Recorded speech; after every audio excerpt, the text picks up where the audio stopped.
The Children's Crusade. A tragic episode in history.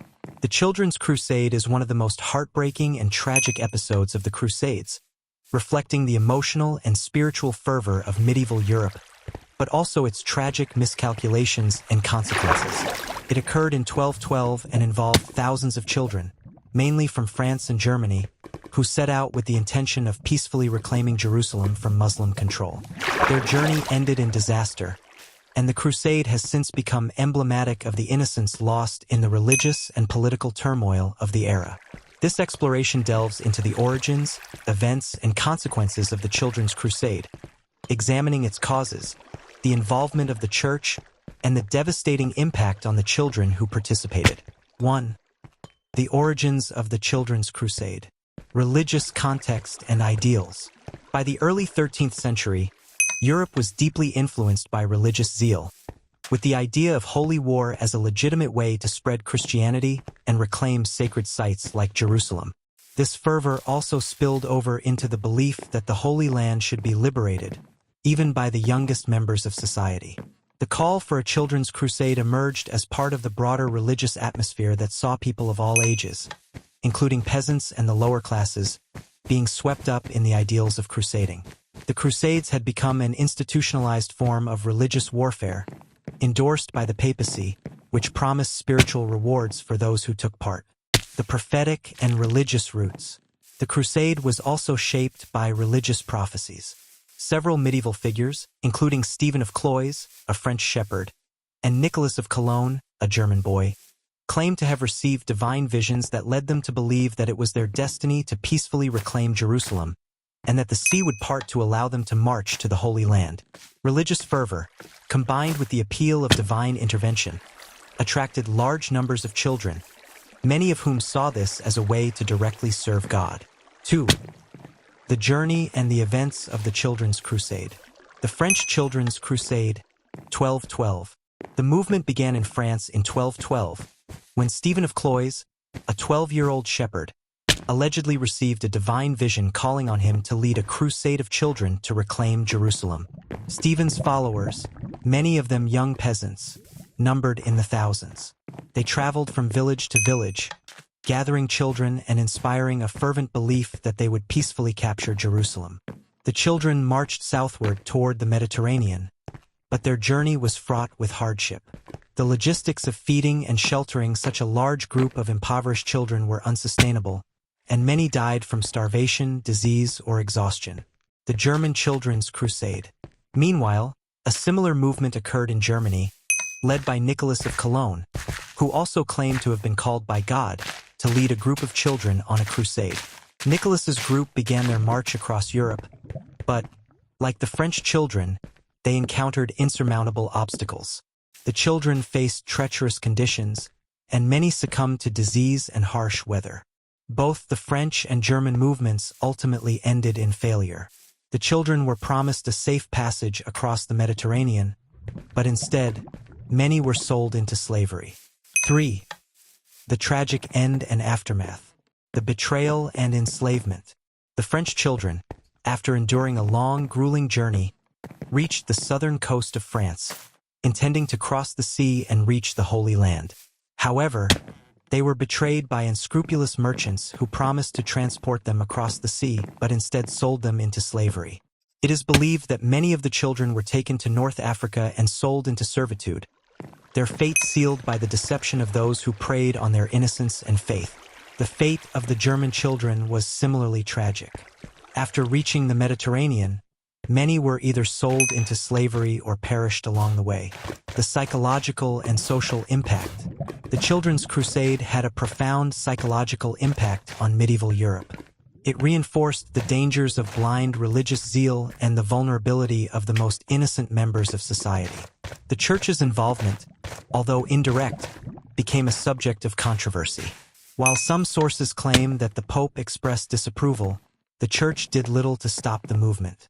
Instead, it used the fervor of religious enthusiasm for its own purposes, but the tragic results of the Children's Crusade led to the reconsideration of how crusades were promoted. 4.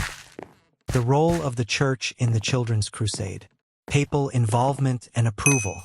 Pope Innocent III, who had launched several crusades during his papacy, is said to have been involved indirectly, but the extent of the Church's approval remains debated. While the Pope did not specifically call for a children's crusade, the religious climate of the time encouraged it.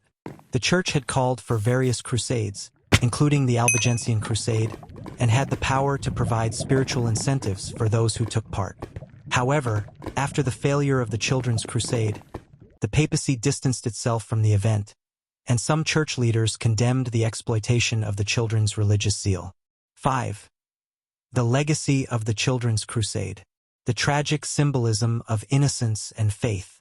The Children's Crusade stands as a symbol of both the spiritual idealism and the tragic consequences of misguided zeal. It illustrates how religion, when manipulated and driven by unrealistic expectations, can lead to disastrous outcomes for those most vulnerable. The event also stands as a cautionary tale about the dangers of religious movements that fail to account for human suffering and the exploitation of innocence. The tragedy left a deep mark on the collective consciousness of Europe. The role of children in later crusading movements. The Children's Crusade, despite its failure, would remain a poignant episode in the history of the Crusades. Later religious movements, including those in the 13th century and beyond, were more cautious about involving children in military or religious campaigns. In subsequent centuries, the story of the Children's Crusade was often retold as a tragic example of innocence lost due to religious zealotry. It became an iconic episode in the history of the Crusades, remembered in literature, art, and religious discourse.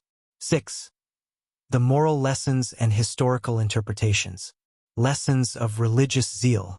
The Children's Crusade serves as a powerful reminder of the dangers of unchecked religious fervor, particularly when it exploits the innocent and the vulnerable. It raises moral and ethical questions about the use of children in religious movements and the consequences of treating religious devotion as a political tool. Historians and theologians alike have debated the causes of the Crusade, with some viewing it as an attempt by the Church to capitalize on widespread religious enthusiasm, while others see it as a tragic misinterpretation of divine will. Historical interpretation.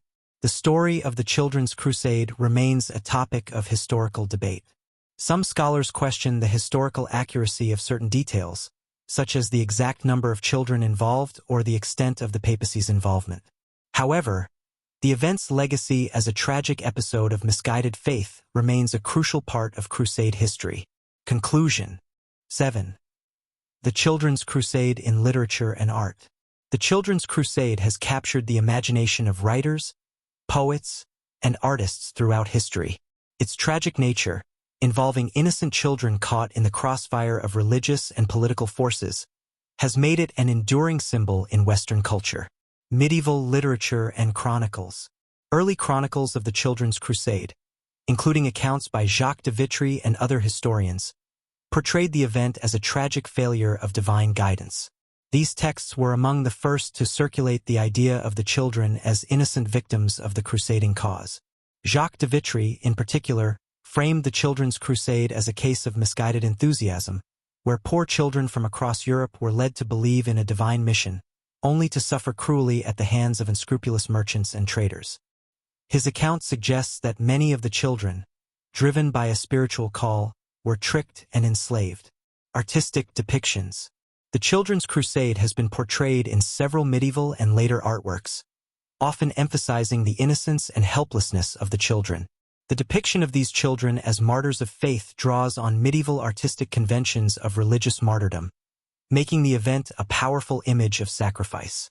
In Renaissance art, the Crusade was sometimes used as a tragic metaphor for the loss of innocence and the dangers of spiritual fanaticism. While fewer artists depicted the event directly, the symbolic use of childlike purity, in conflict with the violence of religious wars, made the Crusade a poignant subject for reflection. Modern interpretations. In modern literature, the Children's Crusade has been revisited as an allegory for the dangers of blind obedience and the exploitation of vulnerable populations. Writers have used the event to reflect on contemporary issues, such as the use of children in modern conflicts or the manipulation of religious movements for political purposes. Poets and novelists, such as Mark Twain in his works, have also utilized the Children's Crusade to evoke sympathy for child victims of war, further embedding the Crusade into the cultural memory as a tragedy to be remembered. 8. The Children's Crusade in contemporary historical memory. While the Children's Crusade itself may have faded into the background of the broader Crusades narrative, its tragic story has maintained its relevance in historical discussions and cultural analyses. A symbol of religious manipulation.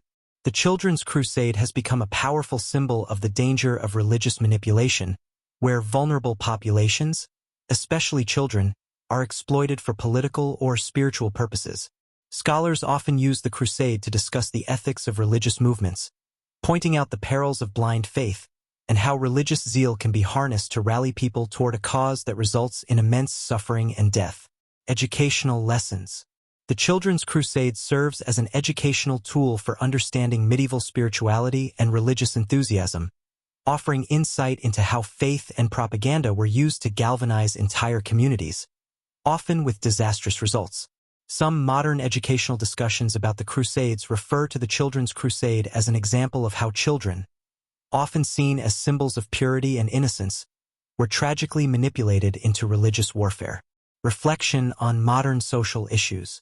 In contemporary discussions on child soldiers or the exploitation of children in conflict zones, the Children's Crusade is often referenced as